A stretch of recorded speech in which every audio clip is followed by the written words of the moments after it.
नमस्कार, times now Bharat पर आपका बहुत बहुत स्वागत है। आपके साथ मैं हूं राकेश पांडे। शाम के 5 बजने वाले हैं। वक्त हो गया है देश के सबसे पसंदीदा डिबेट शो राष्ट्रवाद का। राष्ट्रवाद यानी देश से बढ़कर कुछ नहीं। और मेरी मौजूदगी पिछले कुछ दिनों से लगातार महाकुंभ नगरी तीर्थराज प्रयाग में, और इस बीच आज बसंत पंचमी को लेकर सफलतापूर्वक स्नान हुआ बिना किसी बाधा के। मुख्यमंत्री योगी आदित्यनाथ सुबह 3 बजे से लखनऊ में अपने घर पर स्थित वॉर रूम में डटे हुए थे और सारी व्यवस्थाओं का जायजा ले रहे थे। लेकिन इन सबके बीच महाकुंभ हादसे में मौतों को लेकर सियासत जारी है, संसद से सड़क तक। आज विपक्ष ने संसद में मौत के आंकड़ों को लेकर सवाल उठाए। समाजवादी पार्टी ने बेहद ही गंभीर आरोप लगाए। रामगोपाल यादव ने कह दिया कोरोना काल की तरह लाशों को गंगा नदी में बहा दिया गया, नदी के किनारे दफना दिया गया। तो जया बच्चन ने कह दिया कि शवों को गंगा में बहा दिया गया, जिससे महाकुंभ का जल प्रदूषित हो गया। सवाल है कि इन सब बातों का कोई सबूत है क्या? किसी ने देखा है क्या कि लाशों को दफना दिया गया या फिर गंगा नदी में बहा दिया गया, या फिर सिर्फ ये बातें सियासत के लिए हो रही हैं? सवाल यह भी है कि जुडिशियल कमीशन है, जांच चल रही है और बीजेपी कह रही है इसमें षड्यंत्र की बुआ रही है। और जैसे जैसे जांच आगे बढ़ेगी, इस साजिश के पीछे कौन है ये सच सामने आ जाएगा। लेकिन सवाल यह भी है, और बार बार सवाल ये है कि शवों को दफनाने, गंगा में बहा देने की बात क्या सिर्फ सियासत के लिए हो रही है? करेंगे चर्चा, लेकिन सबसे पहले आप एक रिपोर्ट देखिए।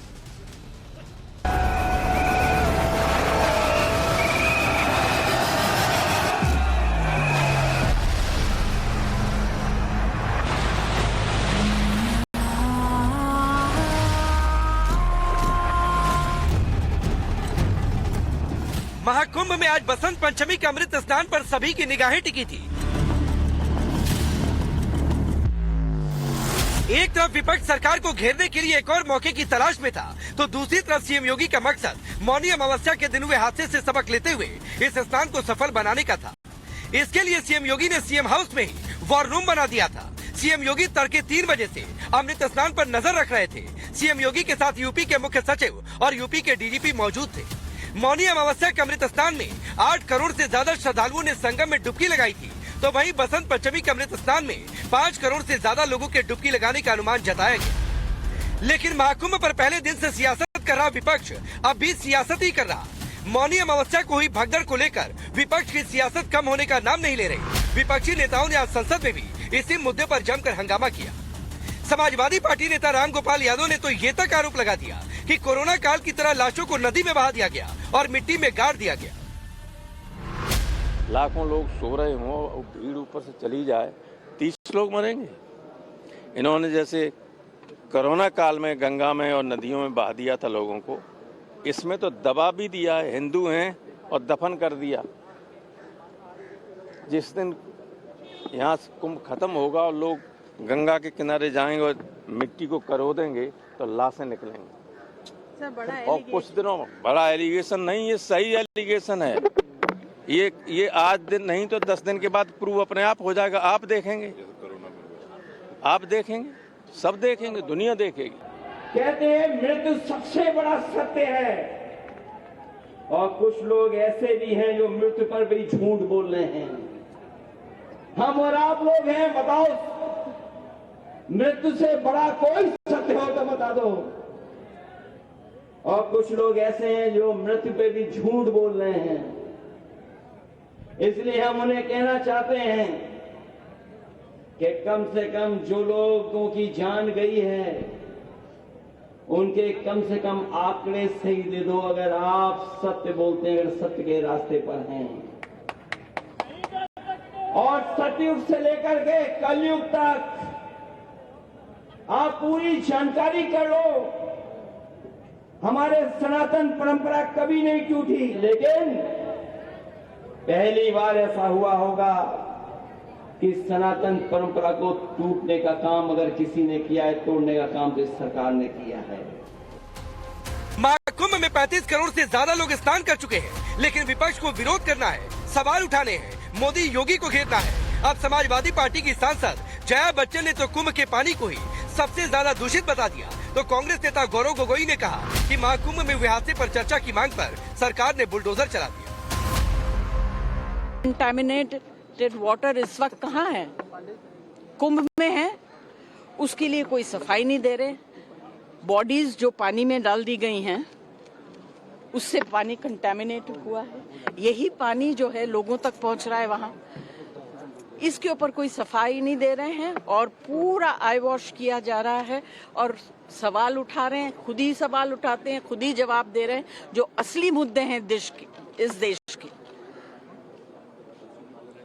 जो कमजोर तबके के लोग हैं जिनको कोई वीआईपी ट्रीटमेंट नहीं मिलता है, वीआईपी चले जाते हैं कुंभ में, नहाते हैं, उनको स्पेशल ट्रीटमेंट मिलता है, उनकी तस्वीरें होती हैं, नेक्स्ट दिन आप लोग सब छापते हैं, दिखाते हैं। मगर जिन लोगों, जो गरीब लोग, जो आम आदमी हैं, उनके लिए कोई सपोर्ट नहीं है, कोई अरेंजमेंट नहीं है। लोकसभा में सारे विपक्षी दल, आज हमारी एक ही मांग थी कि कुंभ में जो लोगों की मृत्यु हुई है, शरणार्थियों के साथ जो अपमान हुआ है, यात्रियों के साथ जो अत्याचार हुआ है, उस पर सरकार जवाबदेही है और इसीलिए महाकुंभ में को लेकर एक विशेष चर्चा की मांग आज हमने रखी। लेकिन पूरे जो हमारी मांगों पर बुलडोजर चलाया गया सरकार के द्वारा। समाजवादी पार्टी महाकुंभ के नाम पर सवाल उठा रही है तो बीजेपी ने पलटवार किया। सांसद रविशंकर प्रसाद ने कहा कि मौनी अमावस्या में महाकुंभ में जो कुछ हुआ उसमें षड्यंत्र की बू आ रही। राष्ट्रपति जी ने जो कुंभ में महान आयोजन चल रहा है उसकी भी चर्चा की है। कल रात तक खबर मिली 35 करोड़ लोग स्नान कर चुके हैं, 35 करोड़ लोग। उन्होंने दुख भी प्रकट किया जो लोग एक हादसा हुआ उसकी भी जांच चल रही है और उस जांच में भी षड्यंत्र की बू आ रही है। जब पूरा जांच सामने आएगी तो वो हादसा किसने करवाया उनको शर्म से झुकना पड़ेगा। इससे पहले सीएम योगी ने भी समाजवादी पार्टी पर करारा हमला बोला। समाजवादी पार्टी को सनातन विरोधी बताया और कहा कि समाजवादी पार्टी को गाजी और पाजी प्यारे। पूरी दुनिया आ रही है, अभिभूत है, पूज्य संत जन आए हैं, सभी आचार्यगण आए हैं, देश और दुनिया के श्रद्धालु आए हैं, पर्यटक आए हैं, लेकिन पीड़ा समाजवादी पार्टी को हो रही है,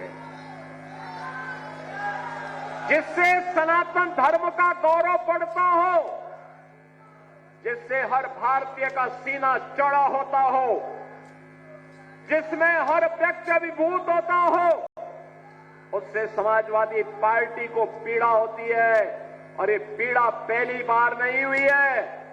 बहनों और भाइयों, याद करिए, ये वही समाजवादी पार्टी है जो बहराइच में महाराज सुहेल देव के विजय स्मारक का विरोध करती है। ये कहती है नहीं, गाजी का वहां होना चाहिए।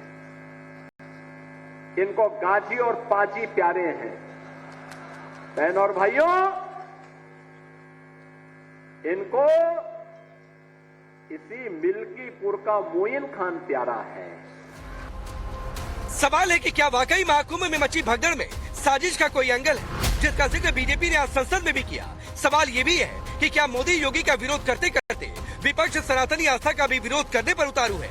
सबसे बड़ा सवाल है, क्या विपक्ष कोरोना काल की तरह झूठा नैरेटिव फैला रहा? क्या सत्ता और अपनी राजनीतिक दुकान चलाने के लिए अब लाशों पर भी सियासत हो रही है? Bureau report, times now of Bharat. चलिए आपने ये रिपोर्ट देखी। आपका परिचय मैं पहले आज के मेहमानों से करवाता हूं। राकेश त्रिपाठी भारतीय जनता पार्टी के नेता और प्रवक्ता, अवधेश जी वरिष्ठ पत्रकार, चंद्रमोहन शर्मा जी कांग्रेस पार्टी के नेता, चंचल यादव है समाजवादी पार्टी के नेता और प्रवक्ता। आप सभी का बहुत बहुत स्वागत है। लेकिन मैं शुरुआत यहाँ की जनता से कर लेता हूँ क्योंकि आरोप बड़े गंभीर है। आप सब लोग नहा कर आ रहे हैं भाई? नहा कर आए हैं। महाकुंभ में हादसा हुआ, भगदड़ हुई, लोगों की जान गई है। कहीं कोई वीडियो आपने सोशल मीडिया पर किसी ने देखा कि लाश कहीं दफना दिया, नदी में बहा दिया? नहीं देखा। ऐसा तो अभी तक नहीं देखा। कहीं नहीं देखा। नहीं देखा। देखा किसी ने? किसी ने देखा? किसी ने नहीं देखा। नहीं देखा। आप लोगों ने देखा इधर से? नहीं सर, देखा इधर से? नहीं देखा। अब बोलिए चंचल यादव, क्या सबूत है भाई कि लाश दफना दी गई है, रेत में गंगा जी में बहा दी गई है? सबूत दीजिए। आज देखिए, सबसे बड़ी बात तो यह है कि आज के समय में जो जनता मीडिया से उम्मीद करता है कि सही दिखाएगा, वो मीडिया आज के समय में केवल और केवल दरबारी पत्रकार बन के रह गया। और वो दरबारी पत्रकार सत्ता का दरबारी पत्रकार बन के रह गया। अरे माइक लेके जाओ, उन जो मीडिया को धकिया रहे हैं लोग, आपने देखा होगा एबीपी न्यूज के चैनल के जो रिपोर्टर को, टीवी9 भारतवर्ष के रिपोर्टर को, जो पोस्टमार्टम में लोग लाशें ढूंढ रहे हैं, लोग दर दर भटक रहे हैं अपनी लाशों के लिए। एक लाश तो आपके प्रयागराज से 200 किलोमीटर लखनऊ दूर पहुंच गई। और लखनऊ में यादव सुनिए, आपने पर्सनल टैगिंग से शुरुआत की ना चंचल यादव, तो सुनिए पहले, सुनिए दरबारी पत्रकारिता क्या होती है नहीं होती है मुझे सिखाया मत करिए। यहाँ पर सड़क पर उतरकर पिछले 20 दिनों से लोगों के बीच में खड़ा होकर डिबेट कर रहा हूँ, और ये भीड़ बुलाकर इकट्ठा नहीं हुई है। मुझे पता है कि आपको दिक्कत हो रही है। और सुनिए, माइक लेकर यहाँ भी लोगों के बीच घूम रहा हूँ, आप दूसरे चैनलों को कोट कर रहे हैं आपकी पार्टी। सुनिए चंचल यादव, सुनिए चंचल यादव, आप जैसे नेताओं ने ना, आप जैसे नेता जो है मुद्दे का मजाक बना देते हैं। आपको ये नहीं समझ में आता है कि मुद्दों को किस तरीके से उठाया जाता है। आपकी पार्टी के कई नेताओं ने मेरी रिपोर्ट को टैग किया है, अपने सोशल मीडिया अकाउंट पर पोस्ट किया है। जाकर उन नेताओं से पूछिए क्या क्या रिपोर्ट मैंने दिखाई है। मैं नाम किसी का नहीं लेना चाहता हूं, लेकिन मैं चंचल यादव सुनिए, लोग अपनों को खोज रहे हैं, कई लोग लापता हैं, कई लोगों के बयान संख्याओं को लेकर चिंता पैदा कर रहे हैं। सारी आपकी बातें ठीक है, लेकिन नहीं, आप पहले जवाब देने का मत रखिए। भाड़े के पत्रकारों ने, अरे किसने गलत नैरेटिव चलाया? आपकी पार्टी के महासचिव बोलते हैं कि लाश दफना दी गई रेत में, गंगा नदी में बहा दिया गया। दिखाइए कोई सबूत, दिखाइए कोई सबूत। तुम्हारे जैसे दलाल, हमको पत्रकारिता मत सिखाइए चंचल यादव, आपको नेतागिरी नहीं सिखा रहा हूं मैं, आई बात समझ में? तो जो काम आपका है वो काम आप करिए, और जो मेरा काम है वो काम मैं करूंगा। मीडिया विपक्ष काम नहीं कर रहा है, मीडिया जो है केवल और केवल सत्ता की दलाली करने के लिए काम कर रहा है। अगर हिम्मत है तो पूछो सवाल। नहीं, मीडिया विपक्ष का काम क्यों करेगा भाई? हम सच दिखाएंगे, हम लोगों की राय दिखाएंगे। विपक्ष का काम आप करिए चंचल यादव, मीडिया का काम नहीं है विपक्ष का काम करना। सवाल उठाएंगे चाहे विपक्ष से उठा रहा हो चाहे सत्ता पक्ष से उठा रहा हो। जमीन बेच दिया है, आने वाली पीढ़ियां तुम्हें कोसेंगी कि बताओ पापा क्या कर रहे थे। अरे सुनिए चंचल यादव, एक बात आपको बता दे रहा हूँ, जमीर किसने क्या बेचा इस पर जाइए नहीं। लोगों के बीच खड़ा होकर आप बैठकर कहीं एसी कमरे में आप भाषण दे रहे हैं। आइए ना यहाँ प्रयागराज में, आइए लोगों के बीच में, और उसके बाद पता चलेगा किसने जमीन बेचा है। और मैं आपको चैलेंज देता हूं चंचल यादव, या तो मैंने जमीन बेचा है ये साबित कर दीजिए, वरना राजनीति छोड़ दीजिए आप। चंचल यादव, अपना जमीन बेचने का काम करते हो, चंद लोगों को बैठा करके दलाली करने के लिए काम करते हो। ये चंद लोगों को बिठाया है। उठाइए जरा कैमरा, बताइए किसको मैंने बुलाया है। कोई मेरे कहने पर आया है क्या? कोई मेरे कहने पर आया है क्या? कोई मेरे कहने पर आया है क्या? कोई मेरे कहने पर आया इधर से? चंचल यादव मुर्दाबाद, चंचल यादव मुर्दाबाद। नहीं, ये कोई नारेबाजी है नहीं, यहाँ जिंदाबाद मुर्दाबाद नहीं चलेगा। ये चंचल नहीं, कोई जिंदाबाद मुर्दाबाद नहीं। चंचल यादव, दिक्कत सिर्फ यही है कि आप सवालों को गंभीरता से नहीं उठाते हैं। मैं फिर कह रहा हूँ और सवाल पर लौट रहा हूँ, जो लोग लाशें ढूंढ रहे हैं वो कौन लोग? लाशें बहाई गई, दफनाई गई, इसका क्या सबूत है? सबूत दीजिए, तस्वीर दिखाइए, लाइव शो है, पूरा देश देख रहा है, दिखाइए सबूत मुझे। महिलाएं रो रही हैं, जो सोशल मीडिया, पत्रकार मीडिया में कोई नारेबाजी नहीं, कोई नारेबाजी नहीं। अरे नारेबाजी नहीं, नारेबाजी नहीं। भारतवर्ष का एक पत्रकार विपिन चौबे। अरे सुनिए चंचल यादव, आप जिस चैनल का नाम ले रहे हैं वहां पर बैठिएगा, उसको कोट करिएगा। आप जिस चैनल पर बैठे हैं उस चैनल की बातचीत करिए। और यहाँ पर 12 तारीख से मैं ग्राउंड पर मौजूद हूँ। आपको नहीं कर पा रहे हो, विपक्ष भी आपकी लड़ाई लड़ रहा है। अरे मुझे किसी चंचल यादव से सर्टिफिकेट की जरूरत नहीं है। आप साबित करिए भाई, सर्टिफिकेट आप प्रदूषण ही साबित करिए। चलिए आप प्रदूषण साबित करिए चंचल यादव। जैसे लोगों को संगम पर गंगा का जल प्रदूषित है, चंचल यादव आप प्रदूषण साबित करिए। मैं आपको चैलेंज देता हूँ इस शो में। ये सब कोई जानता है, हिम्मत तो सवाल पूछ लो। अरे चंचल यादव लगा के पूछो कितनी लाशें गायब हुई हैं और चंचल यादव चलिए, आप गंगा में बहा दी गई लाशें, दफना दी गई, मत सबूत दीजिए। आप प्रदूषण साबित करिए ना, आप प्रदूषण साबित करिए कि गंगा का जल यहाँ पर नहाने योग्य नहीं है। आप प्रदूषण साबित करके दिखाइए, रिपोर्ट दिखाइए। और प्रदूषित नहीं है ये मैं रिपोर्ट दिखाऊंगा आपको। ये बता दो केवल वो लाशें ढूंढने वाले कौन लोग हैं? क्या विपक्ष ने खड़ा रखा उन लोगों को? हाँ तो ठीक है, अरे चंचल यादव ये ठीक है, लाशें ढूंढी जा रही हैं, लोग खोज रहे हैं, ये बात कहें तो फिर भी समझ सकता हूँ। लेकिन लाशें दफना दी गई, लाशें बहा दी गई, किसी ने देखा भी नहीं। लाशें दफना दी गई, बहा दी गई, किसी ने देखा भी नहीं। आप लोगों ने अपना जमीन बेच दिया है। आप पत्रकारिता थोड़ी कर रहे हो, आप अपने मालिक की तरह अरे देखते चंचल हो, यादव मालिक जो सुनिए कहेगा वही करो। सुनिए सुनिए, ये बिकने का काम नेता करते हैं, आपकी पार्टी के विधायक करते होंगे, ठीक है? मेरे जैसा आदमी, मैं कह तो रहा हूं चंचल यादव, या तो नहीं, चंचल यादव की आवाज डाउन करिए पहले। चंचल यादव, मैं सिर्फ आपकी आवाज इसलिए डाउन कर रहा हूं कि मेरी बात सुनिए आप, और फिर आपकी आवाज ऑन एयर रहेगी। या तो मैं बिका हूं, या तो मेरा जमीर बिका है, या तो साबित कर दीजिए, और साबित कर देंगे तो मैं पत्रकारिता छोड़ दूंगा, और नहीं साबित कर पाएंगे तो आप नेतागिरी छोड़ दीजिए। आपको चैलेंज दे रहा हूं मैं, आप साबित कर दीजिए चंचल यादव, वरना नेतागिरी छोड़ दीजिएगा।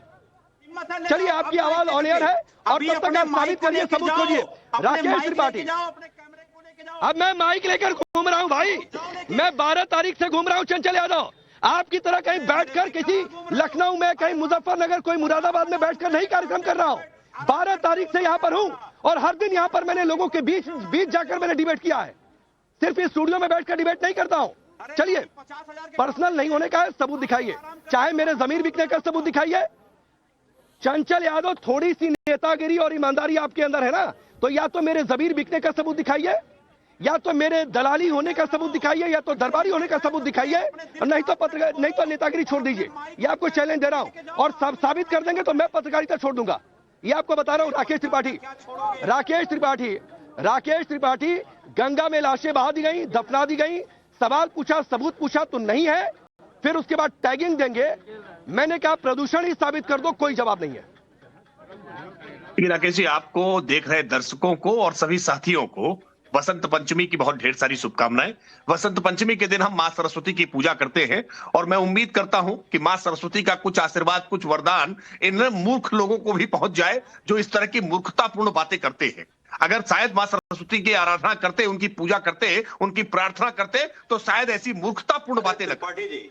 आज जया बच्चन का जो बयान है, सामान्य तौर पर अच्छी एक्ट्रेस रही है, और अच्छी एक्ट्रेसेस को हमेशा, या एक्टर को हमेशा स्क्रिप्ट लिख करके दी जाती है, और लिखी हुई स्क्रिप्ट को पढ़ देती है। आज जया बच्चन ने भी लिखी हुई स्क्रिप्ट पढ़ी है। मैं जया बच्चन का इसमें ज्यादा दोष नहीं मानता, उस सोच का दोष मानता हूं, जो सोच ये मानती है कि सनातन को अपमानित करो, हिंदुओं को ह्यूमिलिएट करो, उनके आस्था पर चोट करने का काम करो, और जो हिंदू एकता प्रचंड खड़ी हो रही है, इस प्रचंड हिंदू एकता को जातियों में विभाजित कर दो, इनको तोड़ दो, और कैसे वोट बैंक के आधार पर अपना अनुगामी बना लो, अपने पीछे चलने वाला पिछलग्गू बना लो। लेकिन ऐसा होने वाला नहीं है। कोरोना काल को भी लेकर के ऐसा ही झूठ फैलाने का काम किया था, बहुत झूठ फैलाने का काम किया। वैक्सीन तक को लेकर के अखिलेश यादव ने झूठ फैलाने का काम किया था, लेकिन क्या हुआ? इनके झूठ पर किसी ने भरोसा किया क्या?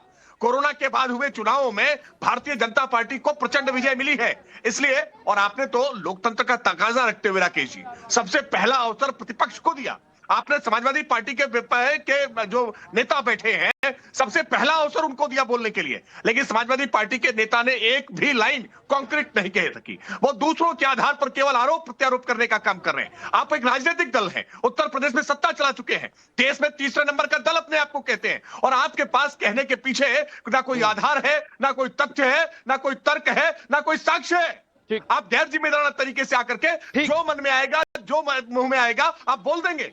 लोकतंत्र में क्या अभिव्यक्ति की आजादी का इस तरह से बेजा इस्तेमाल करेंगे? जहां पर करोड़ों लोग स्नान कर रहे हैं, उनकी आस्था को ऐसे ठेस पहुंचाएंगे। उस गंगा का आचमन, और अखिलेश यादव स्वयं उस गंगा जी में स्नान करके आए हैं, वहां त्रिवेणी में डुबकी लगा कर आए हैं। क्या ये पानी कंटामिनेटेड होता तो अखिलेश यादव बीमार न होते अब तक? नहीं, बिल्कुल ठीक बात है, और कॉन्टेमिनेटेड कैसे नहीं है, यह भी मैं बहुत तथ्य के साथ सामने रखूंगा, और लोगों के बीच हूं, इसलिए चंचल यादव, मुझे ग्राउंड पर उतरने में बिल्कुल डर नहीं लगता है। आप बैठे रहिए इसी कमरे में। लेकिन अवधेश जी, एक टिप्पणी आपकी, सवाल बहुत लॉजिकल पूछा कि भाई कोई सबूत है तो दिखा दीजिए। बीजेपी से मैं सवाल पूछ लूं, लेकिन गंगा में लाशें बहा दी गई, दफना दी गई रेत में, लाखों की भीड़ में किसी ने देखा नहीं। हो सकता है इनके पास कोई चिराग ऐसा होगा जिससे ये देख लिए होंगे, कोई ऐसी दूरबीन होगी, देख लिए होंगे, तो दिखा तो पाए नहीं। ऊपर से कौन बिका है, नहीं बिका है, जमीर किसका है, सवाल उठाने लगे। इस पर आप टिप्पणी करिए, फिर मैं सबूत भी दिखाता हूं कि कैसे कॉन्टेमिनेटेड नहीं है। नहीं, देखिए, इसमें सबूत दिखाने की आवश्यकता नहीं है। जया बच्चन जी ने जो कहा है कि उसमें लाशें फेंक दी गई हैं, और लाशें फेंकने से वाटर कंटेमिनेटेड हो गया है, और इतने भयानक झूठ को, क्योंकि लाशें फेंके जाएंगी तो लाश उसमें तैरेंगी, अगर लाशें फेंक दी जाएंगी तो नदी में लाश डूब नहीं सकती और तैरती हुई दिखेगी और कंटेमिनेटेड हो गया है। और इस बयान को समाजवादी पार्टी क्या कोई साबित भी नहीं कर सकता है। लेकिन जो कुछ अभी डिबेट में हुआ है, हम लोग तथ्यों पर बात करते हैं। अगर गाली गलौज होगा, चंचल यादव जी किसी को दलाल कहेंगे, किसी को कुछ कहेंगे, ये भाषा आप पॉलिटिक्स में इस्तेमाल करिए। बहुत सारी बातें कही जा सकती है। मैं तो उस दौर का पत्रकार हूं जब समाजवादी पार्टी ने जिन पत्रकारों को पैसे दिए थे उनके लिस्ट छपे थे और उनके साथ क्या बीता था। और मैं उन लोगों को भी जानता हूं जिनको की वाकई जिनको वाकई दरबारी पत्रकारिता समाजवादी पार्टी में करनी पड़ी और कराया गया। जो साथ में नहीं आया उसकी मार पिटाई हुई। मुझे वो दौर भी याद है, वो नाम भी याद है। अभी अखिलेश यादव चुनाव में थे तो किसी पत्रकार से पूछ रहे तुम्हारा नाम क्या है, नाम क्या? अरे मिश्रा जी शर्म तो करो।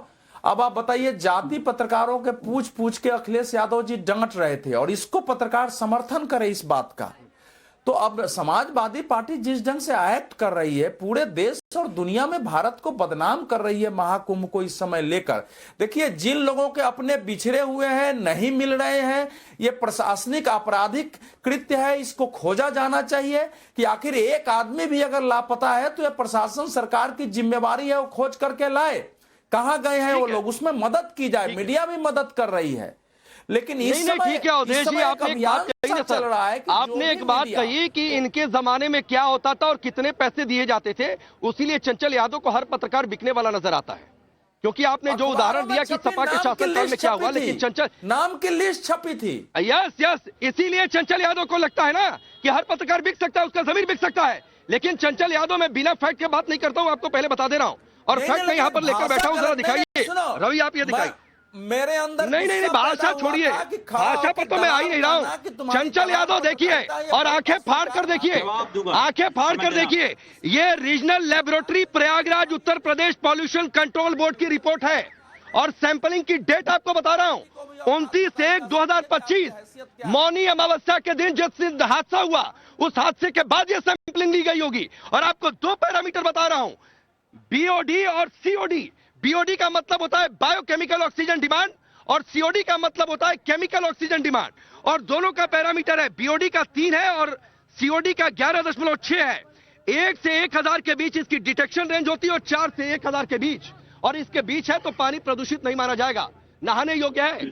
तो हवा में बात नहीं करता हूं, तो जाकर यह रिपोर्ट कहिएगा तो आपको भिजवा दूंगा और पढ़ा करिए। बोलिए, आप जवाब दे दूं मैं? आपने सवाल पूछा तो बड़ी ईमानदारी से बोलिए, जवाब ही दीजिए भाई।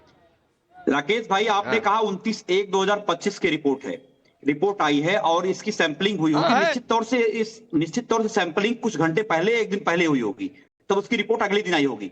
और मैं आपको बता दूं, सुनिए, आपने जो तथ्यात्मक बात करी है, मैं आपका धन्यवाद करता हूं, लेकिन अपनी बात में ही फंस गया। और जो जया बच्चन जी ने कहा है, वो कहा कि जब भगदड़ 29 तारीख को हुई है, भगदड़ 29 तारीख के बाद जो घटना हुई है, और आज भी सैकड़ों की संख्या में, हजारों की संख्या में लोग घूम रहे हैं, शायद आपको नहीं दिख पाएगा। और अगर आपको नहीं दिख पा रहा है तो आप अरे भाई घूम रहे हो, लाशें बहा दी गई, उसमें अंतर होता है। चंचल यादव, मैं तो कह रहा हूं कि घूम रहे हो, मैं तो कह रहा हूं यहाँ पर माइक से हर समय अनाउंस हो रहा है कि फलाने खो गए, फलाने नहीं मिल रहे हैं। अब मेरी बात तो आ जाने दोस्त राकेश भाई। अब आपने देखिए, हमारे बीजेपी के साथी ने बहुत लच्छेदार बातें कही और लच्छेदार बातें करने के लिए जाने जाते हैं। सुनिए, इन्होंने एक बात का कहा है वैक्सीन को लेकर के, वैक्सीन पे झूठ फैलाने की बात। अरे त्रिपाठी जी बता दो, उस वैक्सीनेशन वाली कंपनी से जो है वो चंदा कौन खाया? ओ भाई नहीं, सुनिए चंचल यादव, वैक्सीनेशन पर मत जाइए भाई। कोरोना बीत गया, वैक्सीनेशन बीत गया। आइए ना, आज मुझे सबूत चाहिए। या तो बोलिए ये पॉलिटिकल स्टेटमेंट है, हिंदू एकता से आप लोग घबराए हुए हैं, आपकी जातीय सियासत खत्म हो रही है, या तो आप ये बोलिए, और नहीं तो साबित करिए। भाई इतने लोग नहा कर आ रहे हैं और आप लोगों के मन में क्या भरना चाहते हैं कि जिस जगह में नहा कर आ रहे हो वहां पर लाशें बहा दी गई 29 तारीख को, उस रेत में दफना दी गई लाशें। भी नहीं बोलोगे, इसीलिए दरबारी पत्रकार बोलता हूं मैं। सुनिए मेरी बात, नहीं मैं सबके बीच में बोलूंगा, लेकिन आप या तो सबूत दीजिए। नहीं चंचल यादव, ये अगर आप त्रिपाठी जी की बदतमीजी है। समाजवादी पार्टी समझती है कि मीडिया को और लोगों को अपनी जो मैं चाहता हूं वही बोले, उसी को सच कहे। जिधर सत्ता जाती है उधर ही चले जाते हैं। ऐसे लोगों को मैं जानता हूं, बताने की जरूरत है। अवधेश कुमार जी के बारे में कौन नहीं जानता है? नहीं, चंचल यादव, ये आपकी पार्टी के समय होता होगा।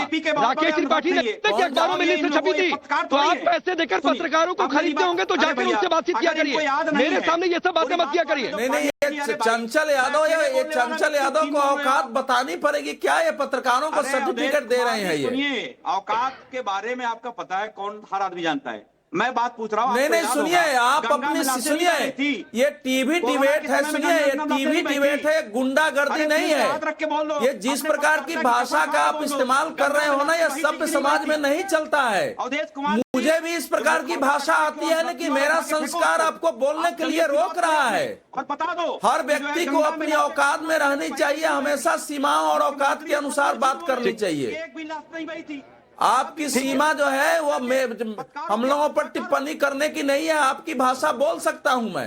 अब मेरी भाषा आप अभी मूर्ख बना रहे थे। नहीं, मैं आगे बढ़ रहा हूँ। चंद्रमोहन शर्मा जी के पास नहीं गया हूँ। चंचल यादव, रुक जाइए भाई, आप एक सबूत तो दे नहीं पाएंगे। मैं तो आपके पक्ष की बात कर रहा था कि लाइव शो में सबूत दिखा दीजिए और बीजेपी को घेर लीजिए। डिबेट के कैमरे में लोगों को लाठी और घेर लीजिए। और चंचल यादव सुनिए, चंचल यादव सुनिए, किसी के औकात की बात मत क्या करिए। और ना तो औकात देखने के लिए आपको बुलाया है। औकात देखना हो जाकर अपनी पार्टी के दफ्तर में देखा करिए। आपकी पार्टी इसलिए नहीं बोलती है औकात देख कर आओ, किसी पार्टी के नेता, प्रवक्ता या एंकर का। चलिए रुक जाइए। अब चंद्रमोहन जी, बहुत सीधी सी बात है भाई। मैं तो कह रहा हूं कि अगर लाशें दफना दी गई और बहा दी गई तो सबूत दिखाइए। इससे अच्छी बात क्या हो सकती है कि लाइव टीवी में सबूत दिखा दीजिए।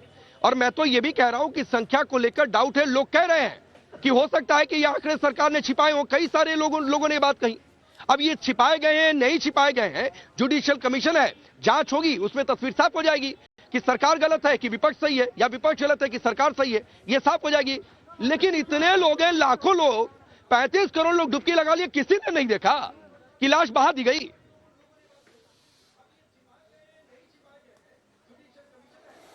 देखिए, आपकी डिबेट के अंदर 3-4 बातें आई है राकेश भाई। उसके अंदर ये आई है कि कोई भी कॉन्क्लेव लाइन नहीं बोल पाए विपक्ष के नेता, पहली।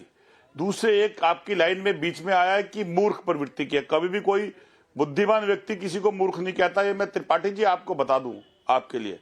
और कॉन्क्लेव के अंदर कोई बात बोलेगा तो तब ना, जब सामने वाला बोलने देगा। अगर आप मुझे बोलने दोगे तो मैं कॉन्क्लेव पे ले आऊंगा। अब त्रिपाठी जी इतना बता दीजिए कि कुंभ के अंदर इस देश के कितने हिंदू जो सनातन को मानते हैं, जो हिंदू धर्म को मानते हैं, वो 30 के बाद कितनी जीरो है जो सरकार छुपा रही है। और अगर 30 के बाद कितनी जीरो उस हादसे के अंदर मरी, तो उसका जिम्मेवार विपक्ष है, अखिलेश यादव है, कांग्रेस पार्टी है, या भारतीय जनता पार्टी है, या योगी सरकार है। ये बता दीजिए देश की जनता को। अगर इवेंट आप कर रहे थे और इस इवेंट का जिम्मा आपके हाथ में था और उस इवेंट के अंदर कोई हादसा हुआ, तो उसको प्रश्न के रूप में एक नागरिक की तरह विपक्ष अगर आपकी ये बात 100% ठीक है। आप जो सवाल उठा रहे हैं वो 100% ठीक है कि इवेंट सरकार करा रही है और कुछ मिसहैप होगा तो वो जिम्मेदारी सरकार की होगी। ये बात आपकी 100% ठीक है। लेकिन मुझे एक लाइन में बता दीजिए। नहीं, मैं आप ही के पास हूं सर, और राकेश जी उसका जवाब देंगे। मुझे एक लाइन बता दीजिए, चंचल यादव की बातें आपको बुद्धिमान की तरह लगी, या फिर जो दूसरा शब्द आप इस्तेमाल कर रहे हैं मैं तो नहीं करूंगा, या उस तरीके से लगी? कैसी लगी आपको चंचल यादव की बातें? देखिए, अभी मैं आपकी बात का जवाब दे रहा हूं। जब वो बोल रहे थे, मैं टाइम देख रहा था, करीब 4 से 4 मिनट 20 सेकंड बोलने के बाद आपने इंटरप्ट नहीं किया। अच्छा बोला या सही बोला, ये देश की जनता और आपके देखने वाले व्यूअर डिसाइड करेंगे। लेकिन ये हुनर आपके अंदर बहुत अच्छा है कि जब हम बोलते हैं तो आप बोल पड़ते हो, क्योंकि आपका हुनर। चंचल यादव के बारे में पूछा है भाई, मेरा हुनर नहीं देखिए।